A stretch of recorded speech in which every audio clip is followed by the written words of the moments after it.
So what's poppin'? Battle Rap Opinions. Make sure you subscribe. When you subscribe, please hit the bell so you can get the notifications when I drop something. Just like anything else, if you guys don't hit the bell, you're gonna rarely ever get any notifications on when I drop a vlog. But thank you for rocking with me anyway. Unfortunately, shout out to Big Al. Unfortunately, man, I'm upset I can't get my stage passes for Pearly Gates because they're sold out, and so is the VIP. Not too happy about that.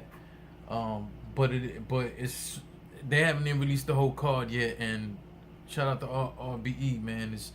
The battles they have announced are fire. You know what I'm saying? Big K versus John. The main event is on Goods versus Gems. They're the main event. There's another battle right now. I don't remember off the top of my head, but I'm just tight because I'm normally get my stage pass. I like to get stage passes so I can be right next to the and hear the bars, man. I don't like when I go to certain leagues and stuff and there is really no stage, so to speak. It's just a room. When you're in the crowd, some people are over gassing bars and yelling. You can't hear the next bar that come up, or sometimes people are having whole conversations, which is stupid to me because you paid to watch the battle, having whole other conversations. So, you know, I like to be right there where I can hear the bars without interruption. But this time it ain't gonna happen. But salute to RBE. But I'm gonna be in the building regardless. All right, so we got Geechi Gotti versus the Saurus, and we got Dundee versus Big Kannon. And that Big Kannon Dundee battle happened King of the Dot, World Domination Day 2, I believe it was, which was in Canada. Now, here's my thing about this. Big Kannon is one of my favorite, and he's definitely on my list of people who's underrated like crazy. This battle, I don't feel did much for him, and I'm just being real. And I'm going to tell you why. Clearly, there was a skill difference between him and Dundee. The other thing, too, like, when you think of the crowd, like, that crowd, because even if you watch the Cortez versus Head Ice, that crowd really wasn't, I don't know what it was about that crowd, right? And I judge the bars. I don't care about the crowd. But sometimes that crowd difference might like, I'm going to give you an example of what I'm talking about. It was 3-0 Big Kannon. You can't even debate this. It was a 3-0 by Big Kannon. It wasn't close. There wasn't a round that was close. Dundee said absolutely nothing every round that made me feel like, yo, that was even a cool line. Like, he had an okay line here and there in 3 rounds. Big Kannon went in there, and sometimes I feel like you play down to your opponent. I think Big Kannon knew that dude had nothing for him. Big Kannon had an okay first round by his standards. Understand what I'm saying? By his standards. He still won that first round clearly. It wasn't even a debate. And yes, there was some dope lines from Big Kannon, but I just felt like, I don't know if it was the crowd, I don't know what it was, or maybe he was just playing down to his opponent, but that first round was like, from Big Kannon, even though he won it clearly. The later rounds was different, especially the last round. I felt like Big Kannon definitely put the fork in him. This was a 3-0. There is absolutely no debate. But what I'm saying about the crowd is sometimes the battlers draw the energy off the crowd. And I'm listening to it, and the crowd is reacting to, maybe it's, I don't know, maybe these are just Dundee supporters, but they're reacting to some bad bars or some simple I don't know if I want to say bad bars. But they were just like, like, who else would you beat with this? You're not beating Big Kannon with this. You're not. You clearly haven't watched Big Kannon battles, or you so set in your ways that you didn't feel you had to elevate anything. And again, just like I said, the Dundee versus Cortez battle was way better. Maybe it's because he was at home. I don't know. But I think maybe he tried a similar style here against Big Kannon, and that shit didn't work. Like, it didn't work at all. And for a guy like him who talks about battling other continents, I would think that he would pick up on some of these things. Every crowd ain't the same crowd. And then look who you're battling. And you guys were the first battle of the night. I believe that's what Cortez said. that Big Cannon and Dundee was the first battle of the night. Like, come on, man, you got to come with something. But Big Cannon, like I said, man, this was a walk in the park for him. He ran through him. Personally, I wouldn't mind going back to watch that battle and just skipping Dundee's rounds. And I know that sounds harsh, and I'm not trying to be an asshole, but I'm being honest with you. I would skip Dundee's rounds just to hear Cannon one more time, just to see if there's anything I missed, even though I know I didn't miss anything. But I like to watch battles more than one time. Salute to Big Cannon, again, one of my favorites. But I understand what King of the Dot, or whoever set that particular matchup up. I don't know if it was the Battlers or King of the Dot in particular. I understand it's world domination, so that was the theme. So it made sense to put a guy from Australia against a guy from Chicago. You know, give it that the international feel. But it wasn't even a matchup though, and that's what bothered me about this. This wasn't even a matchup though. Like, anyway, 3-0. I gotta tell Cannon no, man. I thought that shirt was fire. Dope. Probably the best thing about this battle. And I don't mean it in a disrespectful way. Like I said, Big Cannon is one of my favorites. I had bought tickets to go to a battle that I wasn't gonna go to because Big Cannon was battling. And I'm gonna be flat out honest about it. And I didn't lie about this before when I said it. I specifically went to the Pearly Gates battle because Big Cannon was battling and because Ilmac and JC were battling. That's specifically why I bought the tickets and I went. But the same thing like for the writer's card. B Magic was on there, one of my favorites, and so was Big Cannon. I bought the tickets, I was there. Of course I support battle. I'm just saying that was the incentive. So this ain't me dissing Big Cannon, I'm just saying. And that shirt was fire, man. But moving on. Geechi Gotti versus the Saurus. Now, when I originally saw that this because I've had this battle for like a week sitting in my watch later thing on my YouTube, and I didn't get to it. Every time I said I was gonna do it, I just, for whatever, something came up. I thought it was an odd matchup. I did think it was an odd matchup because I couldn't understand. I couldn't, and I was wrong. But I couldn't see like where would this. Maybe I wasn't fully wrong. I couldn't see like where this was gonna really be entertaining.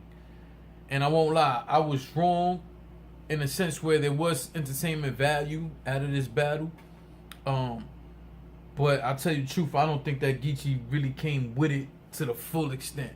That's just how I feel about it. Now, round one, it went on Geechi. Some of the lines, I'll read off to y'all some of the lines that stood out to me. Geechi said, "You've been battling since the Kumo D and Busy B." That was funny. He was getting at his age and how long he was battling, getting at the Saurus. The line he had was, this was a fire line where he said, "You want to fight? Let's see if you can wrestle with a strap on your head, like Rick Steiner." That was super fire, and you gotta hear the way he said it. Clearly, he said it way better than me. But strap to your head, Rick Steiner. If you ever was a wrestling fan from back in the days, you know they used to wear the wrestling headgear. He used to wear like the college or Olympic wrestling headgear. He used to wear that to battle in WCW and stuff like that. So that was that line. He told the Saurus, which it was hilarious. He said, "You look like you got smacked in the face with a porcupine." That was funny. The problem was, I believe twice he stumbled in his round. And then it kind of seemed like he started to try to freestyle, which I could appreciate from, you're messing up, show must go on, and you got to play it off. And, at least he made the attempt. I thought overall, he had a very good round. Or no, I thought he had a good round. I thought it would have been a very good round if it would have been clear, if he had a clear round, you know what I'm saying? If there was no stumbling or anything like that. The Saurus went, the Saurus said, this was the bars that stood out the most to me. The Saurus said, "Punches will break you apart. I don't think glue can help.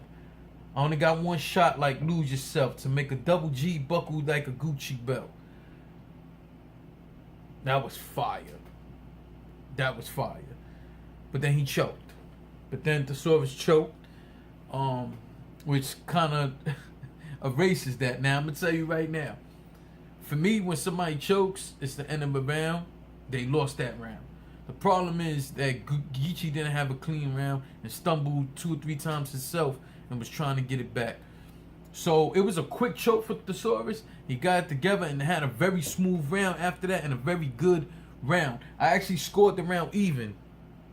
But another reason why I think that if Thesaurus didn't choke, he would have took that round. But I haven't scored even, and not in a good way, because they both messed up. Second round, Geechi goes. He said, besides the corny ass jokes, Thesaurus whack, headshot. They're gonna need more than peroxide to clean up where the sore is at. The sore, like the skin blemish, the sore is at, Thesaurus at, fire. Then he said, the homie told me to chop him in half. He said, the homie told me to chop him in half. Is that cool? I'm asking for a friend. I'm asking for a friend. Yeah, you get it. You get the point. Thought that was dope. Very solid round from Geechi Gotti, especially after coming off that first round the way that looked, man. That was looking very shaky. After that, Thesaurus goes, and he said, I could give a fuck about your struggle or the town you from. A knockoff nitty from LA. This Malibu rum. That was fire, especially if you hear the whole way he set it up going into it. It was definitely fire. The both of them had a way better round, and this was, because like I said, I wasn't necessarily sure this would be entertaining, and the first round kind of made it feel like it wouldn't be. But the second and the third made it definitely entertaining from both sides. Again, though, I felt like there was some energy lacking from Geechi. I don't know if it was preparation time. I don't know if it's what he's going through. He said he turned himself in. He gotta go do some time. Thesaurus said somewhere in this battle, said that Geechi just took in a bunch of battles in recent time because he's getting locked up. So I could see the difference, man. I don't know if it was because they was outside. They weren't in the venue. They were outside. It was a small crowd, which I want to get to the crowd in a minute. A very small crowd. They might look like some of them were other battlers. So I don't know if any of that threw anything off for Geechi, but it seemed it wasn't like the same energy that normally comes from him, even though he had his moments, right? So those were the last bar that Thesaurus left off was Arturo Gotti line. Watch your mouth, Thesaurus. Watch your mouth. That's one of my favorite boxes ever. Watch your mouth. Now, salute to Thesaurus. I thought that was very clever in the way that he said that. You know, you have to hear it. It was a choking line because Arturo Gotti died hanging. Moral of the story is the both of them, I thought, had a very good round. And I actually had that round a slight, very razor sharp thin edge to Thesaurus. So at this point, I got the first round even in a bad way. And then the second round, I have Thesaurus slightly edged, just a razor sharp edge on it. But they both brought the entertainment value and some good bars. I just felt like Thesaurus was more consistent and had better consistent punches. Third round, Geechi Gotti go first. He said, one of the bars that stood out the most to me, he said, masking a long nose like a plague doctor. Now you have to hear the whole setup. The way he set that up is dope. Masking a long nose like a plague doctor. You have to, yeah, you get it, right? Then he had a Hercules Moms fucking with Gods line. That shit was dope. That was fire. I thought Geechi's third round was way better than his other 2 rounds. It seemed kind of short to me, but I could be wrong on that too. Third round, Thesaurus goes. He said another star getting barbecued. This Carl's Jr. That line was fire. If you know the Carl's Jr. logo is a star, then you get the point. That it was fire. It was definitely fire. And then he had a Eli Manning, Geno Smith Giants line that I thought was very dope, the way he put it together. The Saurus, again, his veteran experience has him in a space where he definitely knows how to set up lines and everything. I'm not a big fan of the Saurus. I definitely give him this round. I thought this round also was kind of close, but more clear than the second round of who won it, and it was the Saurus. The Saurus had consistent and dope punches, and like I said, from his veteran style, you can see he knows how to set things up.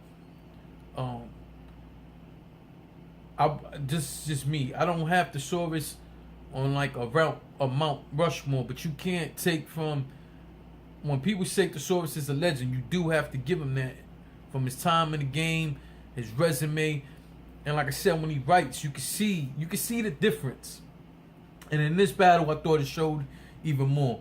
And that's just my opinion. I want y'all opinions on this. Let me know what you think. What did you think about Geechi Gotti's performance? Am I off on my assessment on it at all? I want to know. I want your opinion. Don't just tell me that you disagree with me. Tell me why. The Saurus takes that battle 2-1. But even if you want to argue the second, there is no arguing the third. There is no arguing the third. The Saurus got that. So salute to them both. Salute to Geechi Gotti, man. You're going through something. I know what it is to be setting yourself up to turn yourself in. It's way more than, like, for him to be able to focus in on battle rap and stuff like that. And if he is taking a bunch of battles, it's just kind of rough because your mind is somewhere else and you have to worry about setting up personal things for the time being that you're gone. Because you going to jail affects more than just you. And that goes for anybody there listening, man. Listen, this hat should tell you all you need to know about me. A lot of people don't know what it is, and maybe it's not meant for everybody to know. But I understand what Geechi Gotti's going through, and I just want to tell there's any younger dudes, or even guys my age on here watching this, and I just want you to know, especially when it comes to the streets, that it takes a long time to understand this. It took me a long time, but just know everything that you do in the street, when you get in trouble with stuff, it don't just affect you, it affect all the people around you. So salute to Geechi Gotti, bless him and his family. Hopefully, he can put them in a comfortable situation for the meantime. Hopefully he won't be gone that long. And salute to the Saurus for just putting together some dope bars. And at the end of the day, this league, I'm gonna subscribe to this league, Shots Fired. Let me make sure I got that right. Shots Fired Battle League. I just subscribe to them. I want to see what else they got. They might have some up and coming talent we don't know about. Why not check it out? It's about battle rap, man. Salute to battle rap.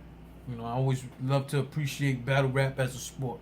So please make sure you subscribe, hit the bell, like, comment. Comment is more important to me because I want to hear your opinions. Talk to me. Let me know what you think about it, even if you think that I'm wrong. All right, so salute to all you guys. Thanks for rocking with me.